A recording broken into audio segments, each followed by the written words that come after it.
السلام علیکم ورحمۃ اللہ وبرکاتہ۔ محمد علی مرزا انجینئر صاحب اپنی اکیڈمی میں بیٹھ کر بہت بڑے بڑے دعوے کرتے ہیں کہ بریلوی وہ ہیں، دیوبندی وہ ہیں، شیعہ وہ ہیں، ایک میں سچا ہوں یہ کہتا ہے، ٹھیک ہے۔ تو اس نے توبہ نعوذ باللہ صحابہ کرام کی بھی گستاخی کی ہیں، نبی صلی اللہ علیہ وسلم کی بھی شان میں گستاخی کی ہیں۔ میرے پاس ویڈیوز بھی موجود ہیں، میں اپلوڈ کر دوں گا جلد ہی۔ لیکن یہاں پر میں آپ کو کچھ تصویریں دکھانا چاہتا ہوں۔ اس ویڈیو کے اندر آپ دیکھ رہے ہوں گے کہ مرزا صاحب اپنی اکیڈمی میں بیٹھ کر بہت بڑے بڑے دعوے کرتے ہیں، لیکن حقیقت میں یہ کسی کو اپنی اکیڈمی میں گھسنے نہیں دیتے، کسی بھی عالم دین کو، ٹھیک ہے۔ حنیف قریشی صاحب کو دیکھ لیں، وہ بھی آیا، اور مفتی طارق مسعود صاحب ہیں، وہ بھی آئے تھے، ان کو بھی انہوں نے جو ہے ان کے ساتھ رابطہ نہیں کیا، ان کو بھی اندر آنے نہیں دیا۔ لیکن جو تصویریں دکھا رہا ہوں یہ کوئی بھی عالم دین نہیں ہے جو ان کے ساتھ بیٹھے ہیں۔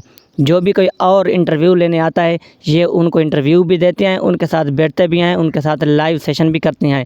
لیکن اگر کوئی عالم دین آ جاتا ہے تو یہ بالکل دروازہ بند کر دیتے ہیں۔ اگر آپ گوگل پر جا کر سرچ کریں نا تو آپ کی کوئی بھی ایک ایسی تصویر نہیں ملے گی جو یہ کسی اور مسئلہ کے عالم دین کے ساتھ بیٹھے ہوں اور ان کو انٹرویو دیا ہو یا ان کے ساتھ بیٹھے ہوں۔ اگر کوئی عالم دین آ بھی جاتا ہے جہنم کے اندر تو یہ بالکل دروازہ بند کر دیتا ہے، ٹھیک ہے۔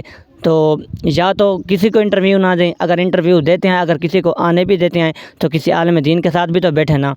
عالم دین کے ساتھ یہ کبھی نہیں بیٹھے گا۔ یار آپ اس بات سے اندازہ لگا لیں، اگر یہ سچے ہوتے تو کسی کے ساتھ تو بیٹھتے نا، یہ کسی کے ساتھ بھی نہیں بیٹھے گا، ٹھیک ہے۔ لائیو جہلم کے اندر کوئی بھی اگر عالم دین آتا ہے تو یہ اس کے ساتھ نہیں بیٹھتا۔ اگر کوئی اور آ جاتا ہے انٹرویو لینے کے لیے تو ان کو انٹرویو بھی دیتا ہے، ان کے ساتھ بیٹھتا بھی ہے۔ اگر کوئی عالم دین آ جاتا ہے تو ان کے ساتھ نہیں بیٹھتا۔ اگر یہ سچے ہوتے تو عالم دین کے ساتھ بھی بیٹھتے۔ اس کے بارے میں آپ کی کیا رائے ہے آپ نے کمنٹ میں لازمی بتانا ہے۔ اور دوسری بات یہ ہے کہ توبہ نعوذ باللہ اس نے ہمارے نبی کی شان میں اور حضرت علی رضی اللہ تعالیٰ کی شان میں گستاخی کیا ہے، وہ ویڈیو بھی میں جلد اپلوڈ کر دوں گا، اس ویڈیو کو آپ نے مس نہیں کرنا۔